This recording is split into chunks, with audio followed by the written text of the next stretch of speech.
Well, this is gonna be interesting. The engine's going out. This thing's got like 7,000 hours on it.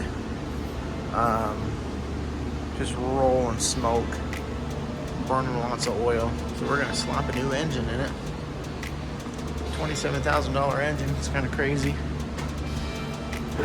I've got to get all this crap out and then undo everything and pull the engine out the back. So it's gonna be fun. All right, okay. Got the radiator and the coolers out. Probably hit this out too. Shut it over here in the pile.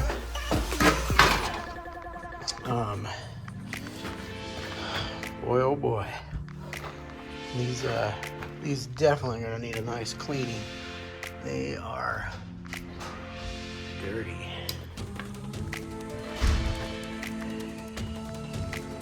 I'm gonna have to do some repairs. Tabs are broken for the top cooler right here, where the fan guard bolts to. The fan guard even has some broken piece as well right there. We'll have to get those welded on when I go to put it back together. So far, not too bad. Not too bad. Still lots to do though before we can yank this engine out. Alright, she's ready to come out. Time to yoink this thing. Everything's disconnected.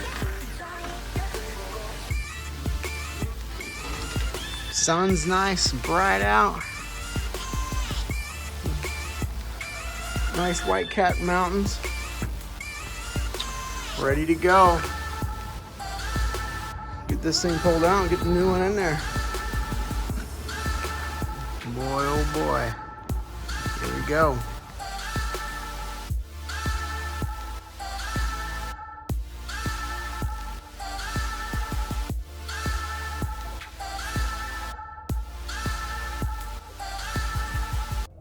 So you'll see here in a second, I'm going to grab a strap.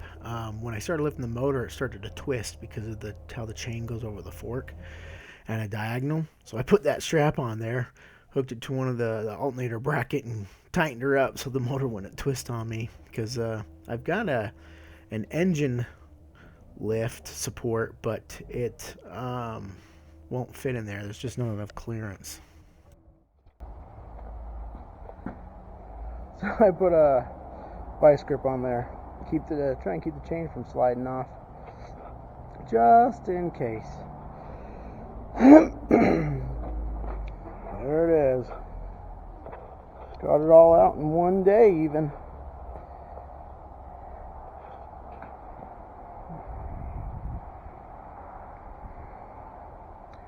Now to put the new one. Alright, well there she is. There's the new one. I've got a lot of this stuff swapped over except for the fan, but I got a new fan coming. The fan is just beat up. Got all the other stuff swapped over. I just got to stab her back in.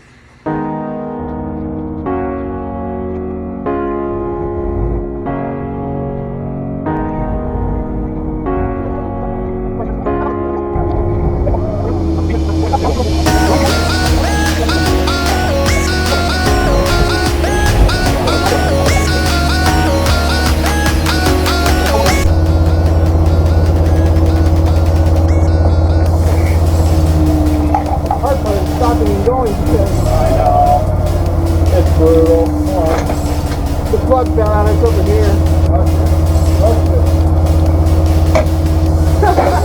Oh shit. Right, yeah. Oh shit.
we got the engine in.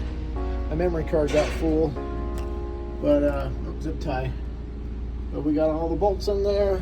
Just had to use a spud wrench, a pry bar, give it a little wiggling. Barely got it in. Oh, such a tight fit. I hit that right there a couple times. I hit that and hit that. But she's in there now. So now, work day's almost over.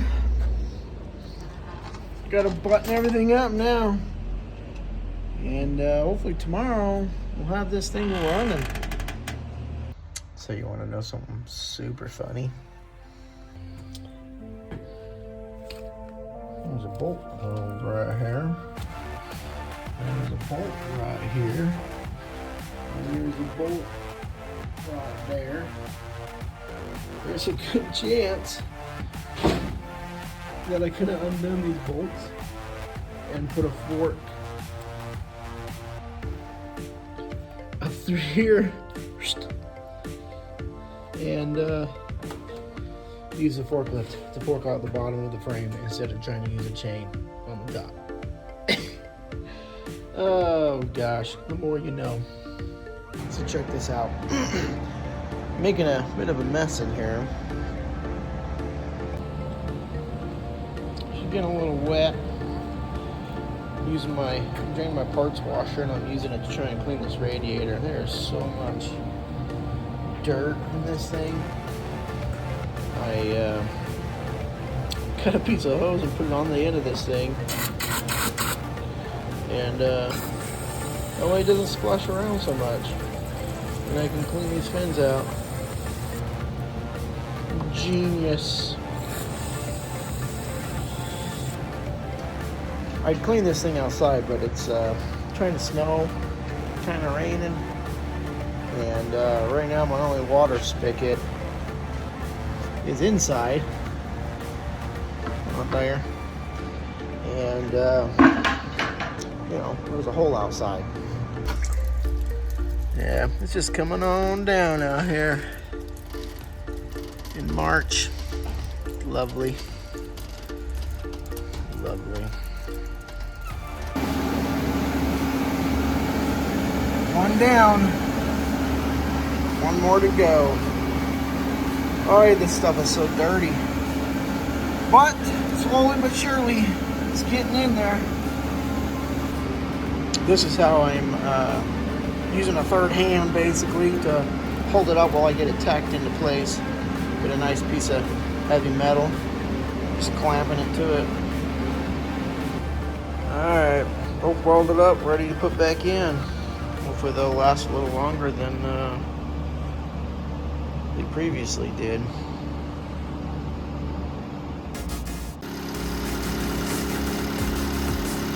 It's alive!